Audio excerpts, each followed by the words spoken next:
Assalamualaikum warahmatullahi wabarakatuh.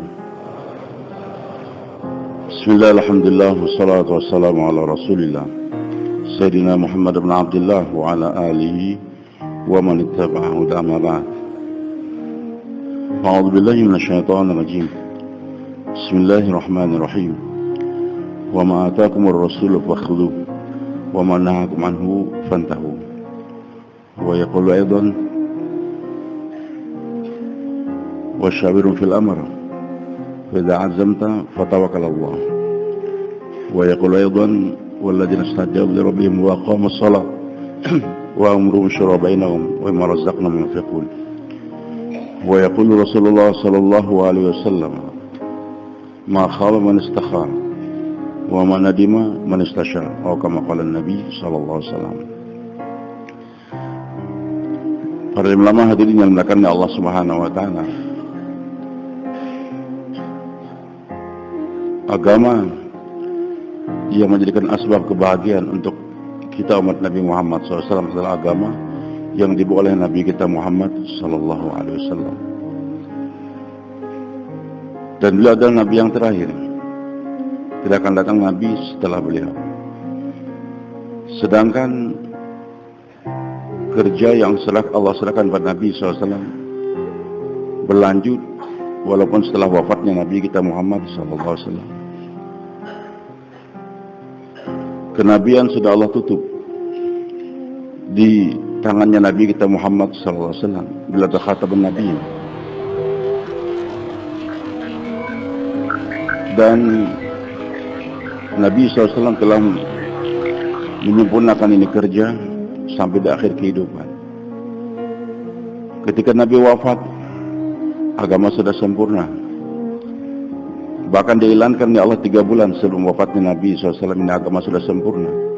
Al-yawma akmaltu lakum dinakum wa atmamtu alaikum ni'mati wa raditu lakum al-islam madinah. 3 bulan kemudian Nabi SAW wafat. Hadirin subhanahu wa ta'ala,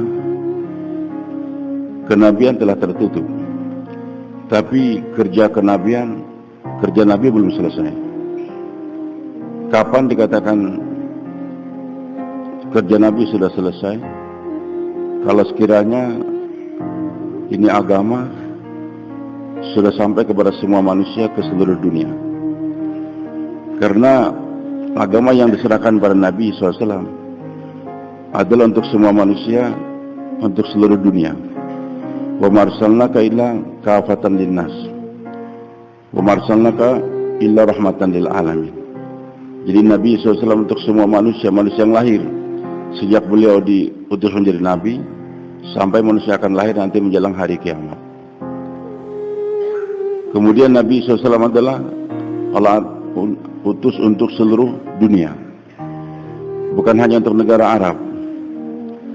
Nah, hadirin subhanahu wa ta'ala, maka tugas untuk melanjutkan kerja kenabian diserahkan kepada umat beliau.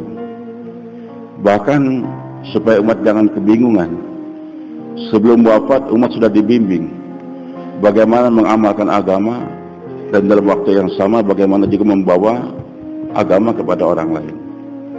Jadi 2 yang diajarkan oleh Nabi kita Muhammad SAW, agama dan usaha atas agama. Dan usaha atas agama bukan diajarkan terakhir setelah Nabi menjelang wafat baru diajarkan, tidak. Tapi seiring dengan diajarkannya agama, dalam waktu yang sama juga Nabi ajarkan kepada sahabat untuk menyampaikan atau membawa agama kepada orang lain. Maka setiap Nabi SAW ajarkan agama, bagian-bagian agama, Nabi katakan balighu anni walau ayatan. Sampaikan apa yang kalian dengar dari aku walaupun hanya 1 ayat. 1 ayat dengar, sampaikan. 2 ayat dengar, sampaikan. Sehingga hadirin subhanahu wa ta'ala, sebelum Nabi wafat para sahabat sudah paham. Kerja saya adalah selain membawa agama, mengamalkan agama yang saya pelajari daripada baginda Nabi SAW, dalam waktu yang sama saya harus menyampaikan. Maka sebenarnya tidak ada riwayat yang sahih yang menjelaskan ketika Abu Bakar As-Siddiq radhiyallahu anhu masuk Islam, beliau bertanya, apa kerja saya ya Rasul? Enggak ada. Itu riwayatnya cuma kita dengar-dengar. tapi hadisnya nggak ada yang menjelaskan. Abu Bakar bertanya, apa kerja saya ya Rasul? Tidak. Tapi hal ini dalam waktu yang sama Allah pahamkan kepada Abu Bakar, Nabi pahamkan kepada Abu Bakar, ini agama yang saya ajarkan kepada kamu, sampaikan kepada orang lain. Maka ini setiap sahabat paham, saya ini punya dua tanggung jawab. Agama harus saya pelajari, tapi dalam waktu yang sama satu ayat yang saya pelajari harus saya sampaikan. Sehingga Abu Bakar As-Siddiq radhiyallahu anhu paham, hari pertama sudah paham. Masuk Islam, diajarkan syahadah, langsung bergerak, jumpa 6 orang. Besoknya gerak lagi, jumpa lagi 5 orang dalam sebagian riwayat, sehingga dalam 2 hari tashkilannya 11 orang. Dan kebanyakannya tashkilan Abu Bakar As-Siddiq radhiyallahu anhu adalah 10 mubasyarah bil jannah. Jadi hadirin subhanahu wa ta'ala, Nabi membimbing 2 nih, bagaimana mengamalkan agama, juga bagaimana menyampaikan agama. Termasuk hadirin subhanahu wa ta'ala, supaya para sahabat jangan manja, hanya terpana kepada narasumber, yaitu Rasulullah SAW saja. Maka Nabi SAW dalam membawa ini agama, beliau hidupkan dan Allah perintahkan untuk menghidupkan satu sunnah yang besar yang namanya musyawarah. Maka musyawarah perintah Allah kepada baginda Rasulullah SAW. Sebenarnya siapa Rasulullah SAW? Pribadi yang sempurna. Mata Nabi Allah puji, telinga Nabi Allah puji, hati Nabi Allah puji, bahkan akhlak Nabi secara keseluruhan, wa innaka la'ala khuluqin azim. Dan beliau adalah laqad kana lakum fi rasulillahi uswatun hasanah. Juga Nabi sabdakan Allah telah memberi kepada hambanya ini 100 akal, 99 buat Nabi SAW sendiri, yang satu Allah bagi untuk semua makhluk, daripada Jibril alaihissalam sampai malaikat yang boleh katakan malaikat yang terakhir, sejak Nabi Adam alaihissalam sampai Nabi Isa alaihissalam, semua itu makhluk-makhluk tadi Allah berikan, dibagikan daripada satu akal, yang 99-nya buat Nabi kita Muhammad SAW. Begitu supernya akal yang Allah berikan pada Nabi SAW, tetap Allah perintahkan dalam membawa usaha agama, wahai Muhammad, wasyawirum fil amr, bermusyawarah kamu kepada mereka dalam perkara ini, khususnya dalam membawa ini agama. Dan Allah perintahkan kepada para sahabat radhiyallahu anhu, Allah SWT jelaskan ciri daripada kehidupan para sahabat. Mereka adalah selain diajarkan oleh Nabi bagaimana cara sholat, cara zakat dan sebagainya, juga bermusyawarah. Sehingga musyawarah sifat daripada sahabat. Waladzina stajabu rabbihim wa aqamus shalah wa amruhum syura bainahum. Begitu pentingnya perintah musyawarah, sampai-sampai Allah letakkan di antara 2 perintah yang biasanya enggak dipisahkan, yaitu perintah salat dan perintah zakat. Wa aqimus shalah wa atuz zakat. Itu perintah Allah, 2 enggak dipisah. Tapi begitu pentingnya musyawarah letakkan di antara 2 perintah ini, perintah bermusyawarah. Maksudnya apa? Perintah musyawarah ini tidak kalah pentingnya dengan perintah salat dan juga perintah zakat. Juga ulama kita jelaskan, kalau salat itu adalah ibadah badannya, ibadah bukan dengan gerak badan kita ini, tetap dimotori oleh hati kita. Zakat adalah ibadah maliyah. Dan sekarang musyawarah yang Allah letakkan di antara 2 jenis ibadah tadi, apakah bukan ibadah? Ibadah juga namanya. Namanya ibadah fikriyah. Kalau salat itu adalah ibadah badannya, zakat ibadah maliyah, sedangkan musyawarah adalah ibadah fikriyah. Dan hadirin subhanahu wa ta'ala, masyarakat kita sudah sampaikan, sedikit saya sampaikan berkali-kali, sekedar mengulang-ulangi saja, bahwasanya terjaganya diri kita ini, dan terjaganya kerja dakwah yang sangat mahal, sangat tinggi ini, kerjanya para anbiya, kerja Nabi kita Muhammad SAW, kerja yang menjadikan kita akan dijadikan umat yang paling mulia oleh Allah, kuntum khairu ummatin ukhrijat linnas ta'muruna bil ma'ruf wa munkar, kerja yang menyebabkan akan datang nusratullah nanti kepada kita. Maka supaya terjaga diri saya dan juga ini kerja, jangan lepas daripada 3 perkara ini. Pertama musyawarah, yang kedua tashkil, yang ketiga karguzari. Maka dalam setiap event-event pertemuan kita nih, baik 4 bulanan kah, nanti istimewa dan sebagainya, senantiasa 3 ini kita jaga. letakkan ini kerja dalam musyawarah, letakkan diri kita dalam musyawarah. Kemudian musyawarah bukan sekedar bermusyawarah, selesai fikir tapi bentuk kerja. Musyawarah kita adalah untuk buat kerja. Nah, setelah kita buat kerja, jamaah pun ditaskil dan ditaskil. Enggak dibiarkan gitu saja. Sudah selesai bukan. Nanti setelah taskil kita adakan karguzari. Maka 14 kali kita datang mengkarguzarikan apa kerja 14 yang lalu. Apa bermusyawarah supaya kerja kita terjaga, diri saya terjaga, kerja terjaga, dan juga kenapa ditaskil supaya berkembang. Ini kerja, karena kalau musyawarah tanpa kerja, maka ini kerja jadi stagnan, nggak berlanjut. Kenapa pentingnya karguzari? Supaya kerja kita nggak sembarangan. Kita karguzarikan tadi, kalau itu kerja memang sesuai arahan, sesuai dengan apa yang dimusyawarahkan, kita lanjutkan. Kalau sekiranya ada kesalahan dalam buat kerja, biasa kita manusia, maka dengan adanya karguzari, kita pun nggak terlena dalam kesalahan tersebut. Nah, hadirin Allah Subhanahu wa taala, maka musyawarah tadi adalah merupakan ibadah dan sifat para sahabat radhiyallahu anhum. Bahkan duduknya kita di sini, walaupun pembiayaan cukup besar, dari Papua sana berapa biaya kita? Mungkin lebih mahal daripada KPB sana. Naik kapal kadang-kadang kita sampai 7 hari 7 malam kawan-kawan. Ya nanti harus menghadapi ombak dan semua berbeda memang dengan kawan-kawan cuma dari Jakarta sini naik 1 kali jalan naik angkot sudah sampai begitu. Begitu teman-teman dari jauh-jauh sana kita bisa merasakan. Tapi Allah Subhanahu memberikan penilaian sesuai dengan pengorbanan orang tersebut. Kehadiran saudara-saudara jauh dari Papua sana atau dari pojok desa mana, tetap dihargai oleh Allah Subhanahu wa taala. Dan kita nggak tahu, mungkin hadirnya 2-3 hari kita memberikan pendapat-pendapat yang baik untuk perkembangan ini kerja. Allahu Akbar. Tidak aneh ujar Nabi SAW, mafhum daripada hadis yang beliau ucapkan, tafakkur sa'atin khair min ibadah 60 atau 70 ama. Berfikir sesaat lebih baik daripada ibadah 60 sampai 70 tahun. Sesaat kita berfikir, tapi nanti hasilnya lebih hebat daripada ibadah badannya, ibadah maliyah sampai 70 tahun, bahkan 1000 tahun lebih. Sesaat dan berpikir bagaimana cara mengumpulkan orang untuk mengerjakan sholat berjamaah ini, maka datanglah perintah azan. Maka sejak bila mengumandangkan azan di hari pertama sampai muazin yang terakhir nanti mengumandangkan azan, itu pahalanya buat Nabi dan para sahabat yang bermusyawarah pada malam tersebut. Dan muazin ketika mengumandangkan azan, ujar Nabi SAW, berapa saja jamaah yang datang di masjid sholat waktu itu, 1000 kah 2000 kah pahalanya buat muazzin. Dan hadirin Subhanahu wa taala, jadi baik pahala muazzin atau yang hadir dalam sholat, semuanya buat Nabi dan para sahabat yang berfikir.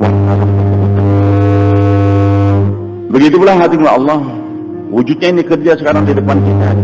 Yang dikatakan oleh Syekh Ilyas rahmatullah merupakan permata di abad pertama. Permata di abad pertama Allah munculkan lagi kepada kita. Ini juga ada satu fikir sesaat saja.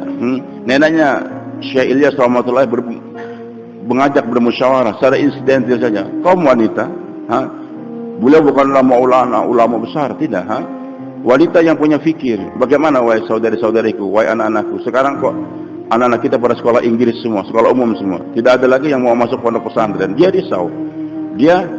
Sedangkan ini beliau ini adalah di desa Kandala, wanita yang hidup di tengah-tengah masyarakat yang betul-betul dibina oleh keulamaan waktu itu. Sebagaimana enggak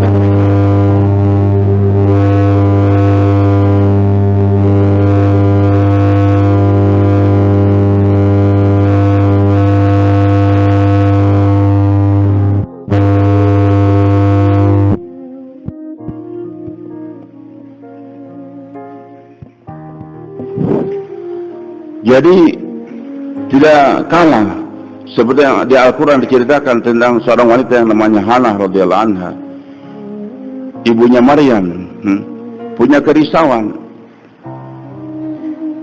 Zakaria sudah tua, doa belum lagi kunjung dikabulkan oleh Allah, minta agar dapat seorang anak yang akan melanjut kerja beliau. Fahabli min ladunka waliyan yarisuni wa yarisu min ali Yaqub.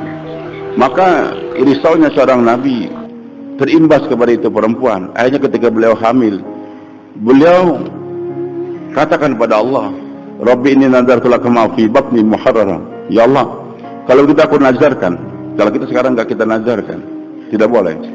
Tapi meniatkan minimal.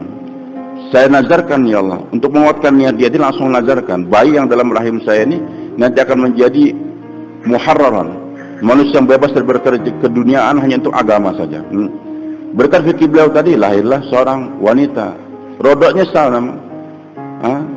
Robbi ini wadwata unta, ya Allah saya melahirkan sekarang perempuan, sedangkan saya ingin muharraran, laki-laki yang bisa dikerja. Tapi risaunya beliau tidak Allah sia-siakan. Dari Maryam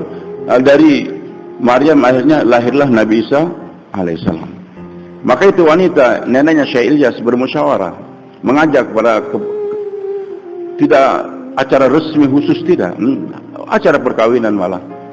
Masing-masing mengajukan usul bagaimana supaya agama, karena beliau risau kalau nggak ada lagi yang masuk pondok pesantren, nanti ulama akan berakhir di India ini. Dengan akhirnya ulama, maka berakhir juga agama nanti suatu saat. Akhirnya masing-masing mengajukan pendapat. Beliau katakan begini saja, kita niatkan untuk kawinkan putri kita dengan orang alim, dan saya punya seorang putri. Hasil pemikiran yang insidental tadi disampaikan kepada laki-laki yang di sebelah tabir sana. Kaum laki-laki itu kebanyakannya alim ulama masih hadir waktu itu. Mereka heran kalau di saat-saat wanita sekarang banyak pikir keduniaan, kalung, gelang dan sebagainya, masih ada yang memikirkan akan agama. Maka ditakazakan siapa yang bersedia untuk menikahi putri ini, wanita tersebut. Masing-masing ulama katakan saya sudah kawin, saya sudah kawin, saya sudah kawin. Satu ulama dudanya maksudnya masih muda, 30-an tahun saja, punya anak satu namanya Muhammad, namanya Syekh Ismail, anak beliau namanya Muhammad. Beliau katakan kalau itu perempuan mau nikahkan putrinya yang gadis dengan saya yang duda, saya pun bersedia. Hasil pemikiran yang sedentil tadi maka karena landasan agama itu perempuan pun bersedia kawinkan putrinya dengan ulama duda tadi. Hanya Allah, perkawinan Syekh Ismail dengan itu putri, lahirlah dua orang putra. Yang pertama Muhammad Ilyas, yang pertama Muhammad Yahya, yang kedua Muhammad Ilyas. Dari Muhammad Yahya, setelah beliau menikah punya anak namanya Muhammad Zakaria, pengarang kitab Fadilah Amal. Dan dari Syekh Ilyas lahirlah Muhammad Yusuf, pengarang kitab Hayatus Sahabah. Melalui jalur Syekh Ilyas Allah sebarkan sekarang agama seluruh dunia. Maka pahala bergeraknya sekarang dakwah sejak tahun 1926, bergerak 26 atau 24. Kemudian tahun 34 pertama akhir jamaah 3 hari dibentuk, berlanjut sampai 44 beliau pun meninggal dunia. Dilanjutkan kerja oleh putra beliau Syekh Yusuf rahmatullah alaih, juga 20 tahun sampai tahun 64 atau 65 beliau meninggal dunia. Dilanjutkan oleh Syekh Amal Hasan 65 sampai 95. Maka Allah Subhanahu wa taala lanjutkan lagi oleh Syura Alam ini sejak tahun 1995 sampai 2015. Musyawarah lagi Syekh Abdul Wahab, lanjutkan lagi ini Syura sampai sekarang ini. Maka pahala semua jamaah yang bergerak seluruh dunia buat siapa? Buat itu wanita tadi, neneknya Syekh Ilyas rahmatullah alaih. Jadi berpikir sesaat saja berapa pahalanya tersebut. Dan ibu-ibu paling berat berpisah dengan anaknya, mengirim ke pondok pesantren itu berat. Tapi ketika membaca Fadilah Amalnya dikarang oleh Syekh Zakaria, maka dia pun tegar untuk berpisah dengan itu anak. Maka pahala jutaan sekarang habis-habis Al-Quran Allah berikan kepada Maulana Zakaria, dan pahala yang sama kepada nenek beliau tadi juga. Hadirin Allah Subhanahu wa taala. Maka itulah pentingnya musyawarah dalam kehidupan kita. Allah perintahkan kepada Nabi SAW, dan Nabi juga sudah mengatakan kepada sahabat, ma khaba man istakhara wa man nadim man istashar. Tidak akan gagal orang yang suka istikharah, dan tidak akan menyesal orang yang bermusyawarah. Begitu Nabi SAW memimpin hidup umat, maka kata Anas bin Malik radhiyallahu, tidak ada sosok atau pribadi yang paling banyak bermusyawarah kepada sahabat-sahabat kecuali Nabi kita Muhammad SAW. Kenapa Nabi sering bermusyawarah dengan para sahabat? Untuk memberitahukan ini kerja bukan otoriter. Walaupun Nabi yang punya akal 99, Nabi tidak buat keputusan langsung begitu-begitu saja, tapi diajak para sahabat untuk bermusyawarah. Bahkan bukan Nabi kita Muhammad saja, Nabi Sulaiman juga. Bagaimana kepintaran beliau, kelebihan beliau, Masya Allah, semua Allah tundukkan untuk beliau. Dan beliau mampu untuk menghandle kerja dengan sendirinya, kerja kerajaan tersebut, dengan keilmuan yang Allah berikan kepada beliau dan sebagainya. Tapi Nabi Sulaiman juga bermusyawarah. Apa di antara manfaat musyawarah tadi? Kata alim ulama, dengan kita orang-orang yang istilahnya di atasan ini, kalau dia mau bermusyawarah dengan orang bawahan dia, nanti dia akan tahu potensi yang dimiliki oleh orang bawahan dia itu siapa. Jadi dengan bermusyawarah, Nabi Sulaiman mampu untuk pindahkan singgasana Balqis dalam waktu cepat saja dengan doa beliau. Jangankan cuma singgasana, beliau sudah minta kerajaan, Allah tundukkan semuanya, angin Allah kabulkan. Apalagi cuma singgasana yang jauh lebih kecil daripada itu kerajaan besar tadi. Tapi kalau boleh bermusyawarah, man ya'tini bi arsy qabla ya'til muslimin. Sekarang siapa yang mampu untuk menghadirkan itu singgasana Balqis sebelum dia datang? Karena Balqis sudah siap untuk mendatangi Sulaiman alaihissalam, siap menyerah, maka mulai bergerak dari Sabah ke Palestina, perjalanan lebih kurang 1 bulan. Nabi Sulaiman alaihissalam ingin menunjukkan bagaimana kekuasaan yang Allah berikan kepada beliau tadi, agar Balqis cepat-cepat bisa masuk Islam. Beliau bisa pindahkan, tapi beliau tawarkan dalam majelis musyawarah, siapa yang mampu untuk mendatangkan itu singgasana. Ketika ditawarkan, maka masing-masing orang di istana ini mulai menunjukkan kemampuan mereka masing-masing, bukan kesombongan mereka, ability mereka. Maka waktu itu orang yang merasa paling kuat itu jin Ifrit, bosnya jin. Dia katakan, wahai Sulaiman, ana atika bihi qabla yatadaffu, saya mampu untuk datangkan itu singgasana qabla an taqum min maqamik, sebelum kau berdiri daripada majelis kamu. Itu majelis Sulaiman alaihissalam dari duha sampai zuhur, lebih kurang 4 jam. Dan jin Ifrit katakan, wa ana atika bi qabla an taqum maqamik wa ana illa qawiyyun amin. Wahai Sulaiman, saya akan pindahkan itu singgasana sebelum selesai majelis kamu, dan saya ini siapa? La qawiyyun amin, betul-betul saya ini kuat dan dipercaya. Memang kadang-kadang jin ini nggak bisa dipercaya, Pak. Tapi jin waktu itu janji betul-betul saya ini orangnya kuat dan dipercaya. Memang bagus kalau pekerja itu kuat dan dipercaya. Kadang-kadang orang itu kuat tapi nggak dipercaya, nggak baik juga. Dipercaya tapi nggak kuat, dirampok orang nanti. Bagus kalau punya mantu itu kuat dan dipercaya. Punya mantu kuat tapi nggak dipercaya, uang mertua diselewengkan. Dipercaya tapi nggak kuat, kasihan juga. Maka Nabi Syuaib paham. Kata putrinya, wahai ayah, gunakan ini orang untuk membantu kita. Kenapa? Karena Nabi Musa alaihissalamnya apa? Rabbi stajinhu inna khayr masta'jartak al-qawiyul amin. Gunakan dia, wahai ayah, karena orang yang paling baik kamu gunakan itu sebagai al-qawiyul amin, orang yang kuat dan dipercaya. Kuat tapi bisa mampu untuk pindahkan itu batu yang satu kampung, pindahkan dia beliau sendiri saja. 1 bulan gerak, nggak makan bisa. Memang kuat. Mudah-mudahan punya mantu yang kuat semua. Jangan punya mantu yang lembek, nggak mau jolok, nggak mau apa segala macam, jadi pemalas tuh. Benci kita kalau punya mantu pemalas, tidur aja, jangan. Kuat tapi amin, terpercaya. Terpercayanya apa? Ketika berjalan itu berubah jadi dalil. Nabi Musa katakan, enggak, kau di belakang. Dalil di muka enggak, karena perempuan dalilnya di belakang. Nanti kalau tersingkap auratnya gimana? Lebih bagus berjalan di belakang singa daripada di belakang wanita, kata ulama. Karena kalau di belakang singa dia terkam mati syahid, di belakang wanita diterkam matinya mati masuk neraka. Baik, hadirin Allah, dia nampakkan wa qala inda ilmu minal kitab. Tapi santrinya Nabi Sulaiman mengatakan, wahai Sulaiman, saya akan pindahkan sebelum kau berkedip mata saja. Jadi potensi daripada orang bawahannya akan nampak, dilihat oleh para penanggung jawab setelah kalau dia nggak bermusyawarah, nggak kelihatan potensi masing-masing itu semua. Potensi yang ada di Makassar itu apa, yang ada di Palu apa, yang ada di Kalimantan apa, yang di Jawa itu potensi pelannya apa. Jadi ketahuan itu potensi tadi.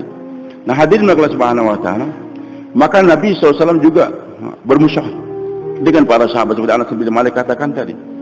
Hadirin Allah, perang Badar. Nabi pergi membawanya agama ke Badar tersebut. Sampai di Badar, Nabi sudah tentukan kita di sini, berada di sini. Sumur depan. Satu orang sahabat namanya Hubab bin Munzir, kata, ya Rasulullah, hadzal manzil. Ya Rasul, tempat ini kita berada. Amanzilan anzalhu laka.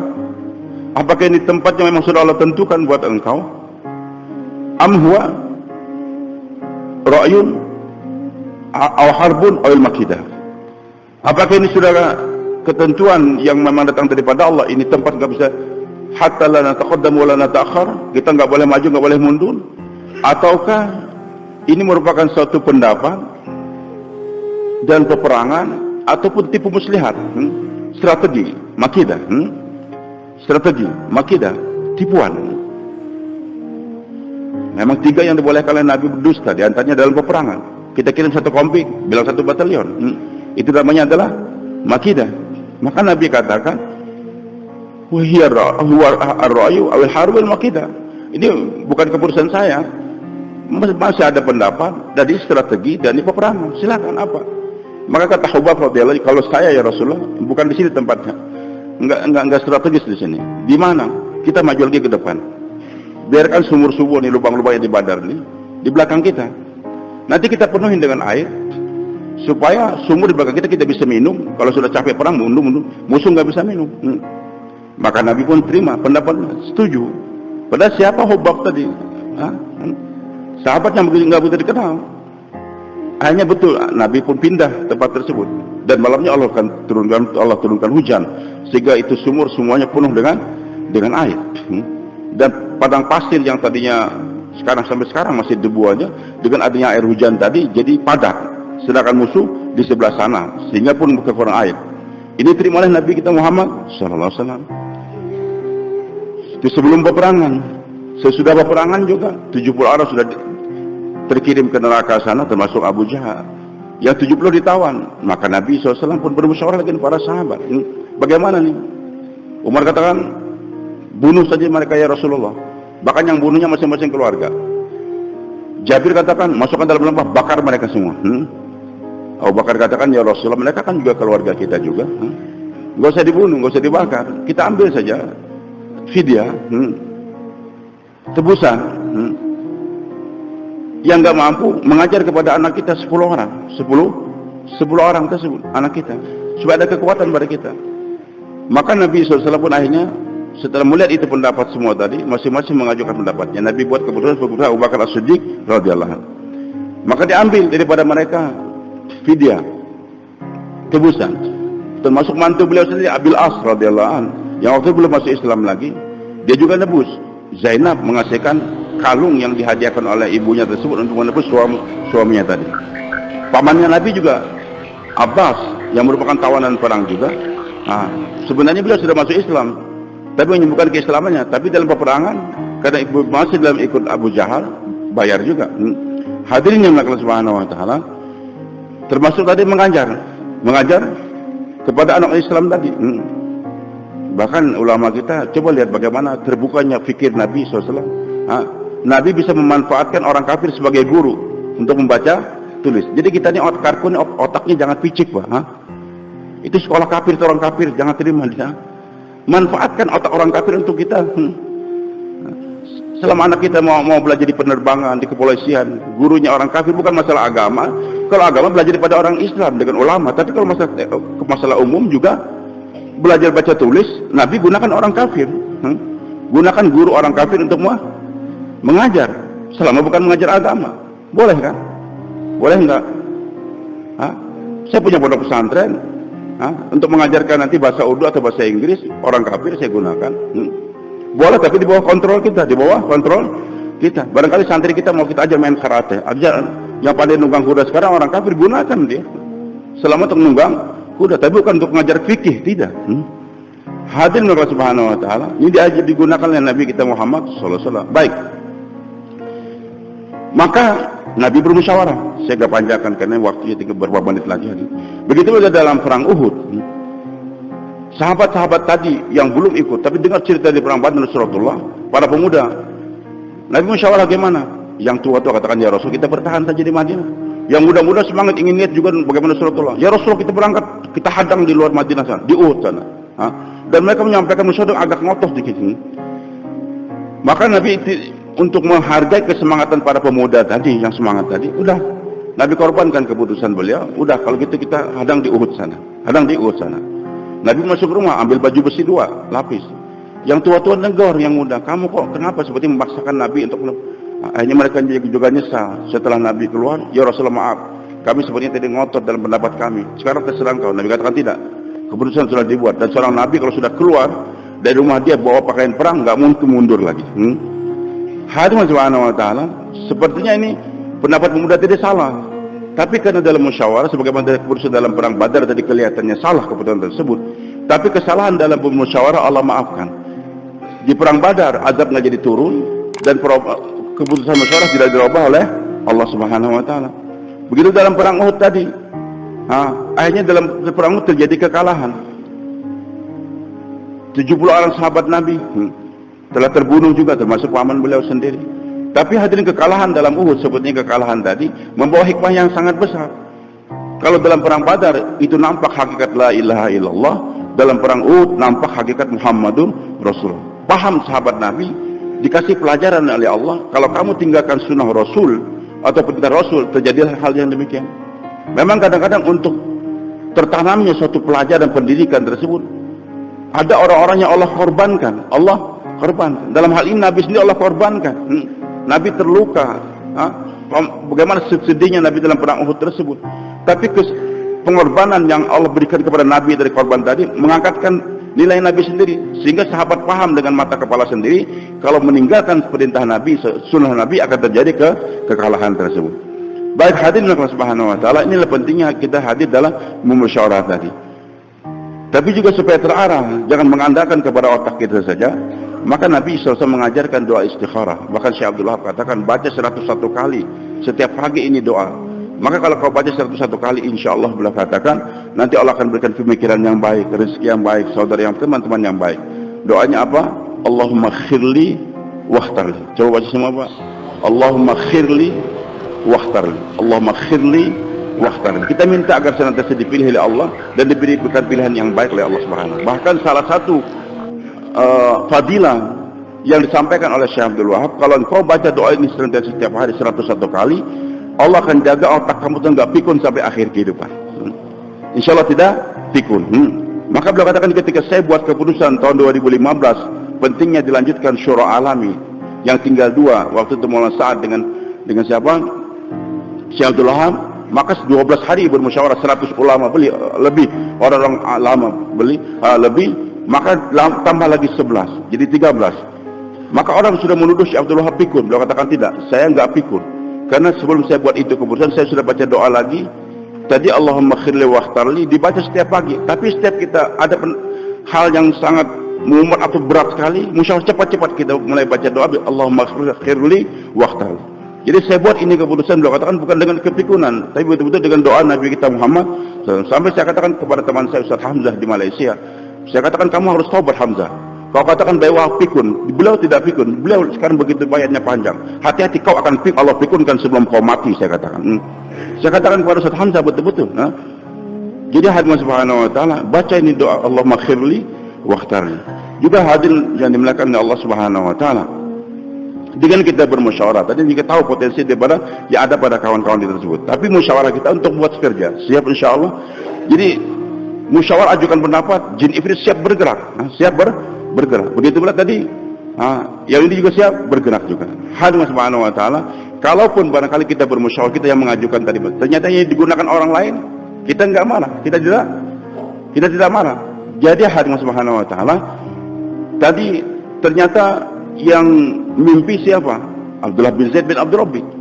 Diawali dengan musyawarah tadi, mereka pulang masing-masing. Dia berpikir, apa yang harus kita kerjakan supaya takaza di markas tersebut bisa terwujudkan. Masing-masing pulang. Tapi dia berpikir terus sampai capek, tertidur juga. Dalam tidurnya mimpi ketemu seseorang yang bawa satu alat seperti kentungan. Saudara saya beli ini untuk apa? Mengumpulkan orang. Ada yang lebih bagus katanya Tuhan. Dengarkan ini, dia azan. Ternyata itu malaikat tadi. Bangun tidur sampaikan pada Nabi SAW. Nabi katakan ini mimpi yang benar, yang hak. Yang mimpi siapa? Abdullah bin Zaid bin Abdul Rabbi. Tapi Nabi katakan, karena tahu Abdullah ini punya, masya Allah, punya fikir yang kuat. Cuman untuk kerja, dia kurang capable karena suaranya lemah. Sedangkan azannya harus dihandle oleh suara orang yang punya keras. Nabi tahu yang keras suara itu Bilal. Nabi katakan, panggil Bilal. Kenapa dipanggil Bilal? Huwa anda minka sautan. Karena Bilal ini punya suara yang lebih melenting daripada engkau. Maka Abdullah enggak kecewa. Ya Rasul, yang mimpi kan saya. Kenapa engkau gunakan saya? Kau jangan kecewakan saya ya Rasulullah. Kira-kira begitu kan Karkun sekarang, Pak? Tapi Abdullah enggak protes dia. Memang yang mimpi saya mesti mengajukan mimpi saya, hasil pemikiran saya, Tapi kalau digunakan orang lain dia nggak kecewa, tidak kecewa. Kalau kita panggil Bilal, ajarkan, diajarkan, hafal langsung lain. Riwayat yang kedua nggak sempat lagi, kata Abu Daud rahmatullahi alaih, naik dua-duanya ke atas rumah wanita yang tua. Abdullah menyuarakan dengan suara yang pelan, Bilal yang dengan suara yang keras. Jadi dia nggak kecewa, tidak kecewa. Sekarang banyak karkun kecewa karena punya pendapat nggak digunakan. Ataupun awal digunakan, sekarang nggak. Sekarang surah udah sombong-sombong sekarang. Dulu saya digunakan, sekarang saya nggak pernah digunakan lagi. Yang bayan sekarang orang baru semua. Kenapa saya orang lama? Jangan kecewa, Pak. Tetap Allah hargai. Bersedia insya Allah. Banyak kadang-kadang karkun itu ngotot. Dulu mobil saya digunakan, kenapa mobil saya nggak digunakan? Ini surah udah cinta dunia juga. Mentang-mentang jenderal ada yang ikut, orang kaya ikut. Sekarang mobil saya nggak digunakan. Padahal mobil saya ini paling berkah dulu. Mobil Anda waktu itu sudah digunakan sampainya batas itu. Tapi sekarang memerlukan, masya-masya kita sudah tua, Pak. Perlu mobil yang agak bagus. Maaf, saya tidak maksud ke sana. Lebih cepat lagi. Perlu sopir yang betul-betul cepat dan cerdas. Kalau sopirnya tenang aja Ustaz, ini mau maghrib nih baunya gitu kan. Kita mau tenang, sabar. Jangan gunakan sopir yang ahli, gunakan sopir yang ahli. Mobil yang bisa balap ke sana kemari. Kalau bisa mobil yang bisa terbang lagi. Iya, nggak apa-apa. Ini kita ngejar waktu, Pak. Jangan kecewa, jangan kecewa, jangan kita paksakan. Ustaz harus di mobil saya berkah Ustaz. Sebentar mobil yang lain orang baru. Begitulah hadirin subhanahu wa taala. Kita akan keluar master satu tempat. Mungkin suatu rumah baru masih banyak, karena yang datangnya jamaah Saudi dari Kuwait dan sebagainya, memerlukan asir dan sebagainya. Tapi orang lama ngotot. Ini kan rumah saya yang paling berkah sejak pertama surah dulu di kota ini, di rumah saya. Kenapa mentang-mentang sekarang banyak orang baru punya rumah yang bagus, rumah saya nggak mau? Nah itu salah juga. Ini pelajaran yang terakhir hadirin subhanahu wa ta'ala. Nabi SAW khutbah di atas pohon korma, di atas pohon korma. Diameternya paling 1,5 meter kan. Kok kalau masih muda sih, Nabi masih berumur 50-an dan sebagainya, masih kuat gitu kan, khutbah. Tapi sekarang sudah mulai agak tua dan sebagainya. Maka satu orang wanita risau, kok kasihan Nabi khutbahnya di sana. Dan para sahabat nggak berpikir untuk keperluan, nggak begitu banyak.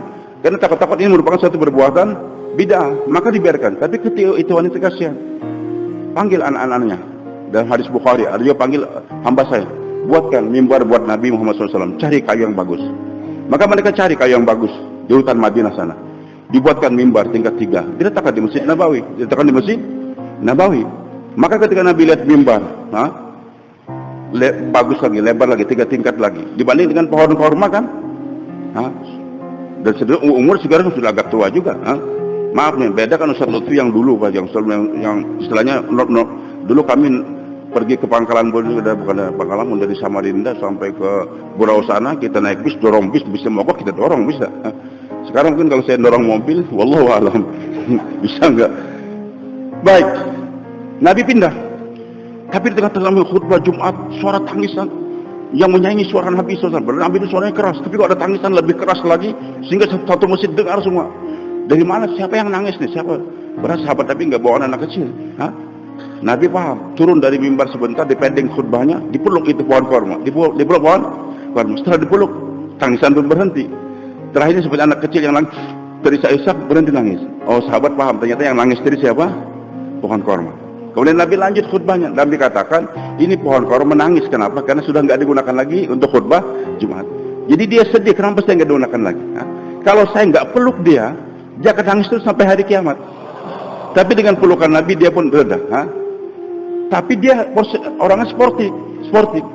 Dia bilang, ya Rasulullah, aku kan digunakan sejak awal, berkah ya Rasulullah. Jangan terkesan dengan mimbar yang bau ya Rasulullah. Sepertinya kau cinta dunia juga sekarang Rasulullah. Gitu kan? Enggak apa-apa ya Rasulullah, kau lebih enak di sana, lebih selesa, gunakan. Sampai di sini saya digunakan oleh Allah Subhanahu Wa Taala. Dan itu tiangnya diabadikan sampai sekarang, dibuat sampai dibangun seperti jalannya ada namanya suatul mimbar di Masjid Nabawi. Jadi hadirin subhanahu wa ta'ala, dulu saya digunakan, sekarang ada orang yang lebih capable untuk bayan ataupun untuk mengantarkan, kita serahkan. Jangan sampai kita paksakan, nggak bawa rumah masturah dari ini harus di rumah saya. Rumah lain nggak boleh, walaupun rumah jenderal, rumah Jibril kan nggak boleh, tetap harus jangan, Pak. Itu berarti harus ngotot. Tenang. Hadirin yang terakhir, Syekh Ilyas Maulana Inamul Hasan, mantunya Maulana Zakaria. Maulana Yusuf juga mantunya Maulana Zakaria juga. Ya, dua putrinya Maulana Zakaria dikawin oleh Maulana Yusuf, yang pertama meninggal kawin lagi, termasuk In'amul Hasan. Maka setelah Maulana In'amul Hasan menjadi hadraj sekian lama, Maulana Zakaria bertanya, In'am, bagaimana kalau saya lihat orang sekarang pada mencintai kamu semua, pada cinta pada kamu semua, padahal orangnya nggak banyak bicara, saya In'amul Hasan. Maka beliau katakan kepada mertuanya, dia katakan, dulu saya waktu sebelum jadi hadraj ini, saya kalau mau ke pendapat, sekarang pendapat saya harus terima. Tapi setelah saya jadi haji, saya lebih banyak mengorbankan pendapat saya. Saya kadang-kadang punya pemikiran begitu, tapi ketika teman-teman pikiran lain, maka saya rubah pendapat saya. Maka itulah hanya menyebabkan saya ini menjadi orang yang dicinta orang lain. Jadi kalau Anda ingin dicinta, jangan sampai ngotot dengan pemikiran kita mau, kadang-kadang kita mundur sebagainya, atau pendapat kita kayak brilian sudah, tapi ada pendapat yang lain. Kalau saya paksakan, maka mereka lari.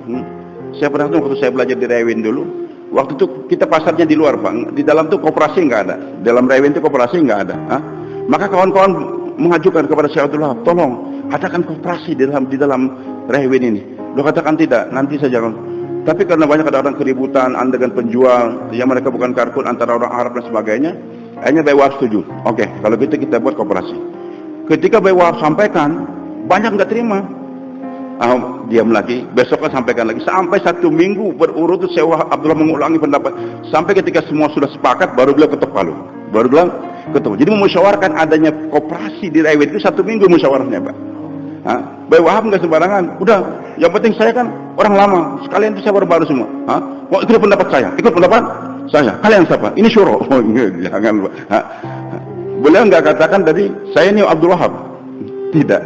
Tetap minta pendapat. Kalaupun nggak, mungkin pendapat tadi benar, dia sudah istiqoroh itu, tapi makmum ini belum siap untuk terima. Ya tenang lagi, pending lagi sampai satu saat nanti Allah bersedia insya Allah, Pak. Tapi harus siap ditashkil dan siap nanti kita ajukan langsung dengan Karguzari supaya tahu dari kita Karguzari yang jujur, Pak. Karguzari yang jujur. Karena nanti Karguzari kita yang terakhir akan ditanya di hari kiamat apa yang sudah kita kerjakan. Semoga Allah terima pertemuan kita insya Allah. Lanjut kita akan dengan Karguzari sampai nanti kita berada di sini sampai hari Ahad zuhur insya Allah.